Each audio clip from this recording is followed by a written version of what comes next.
Here I have Samsung Galaxy F34, and today I'm going to show you how to wipe cache from this device.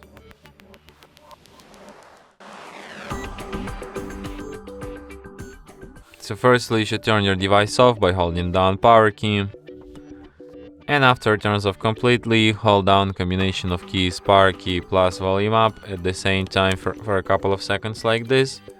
And after the screen turns on and you can see Samsung logo appeared, you can release power key and keep holding only volume up.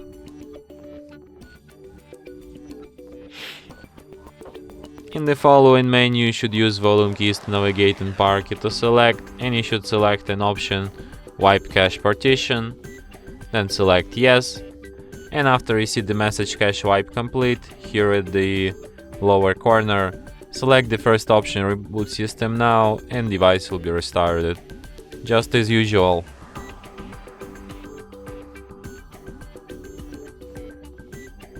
And that's it. Thanks for watching.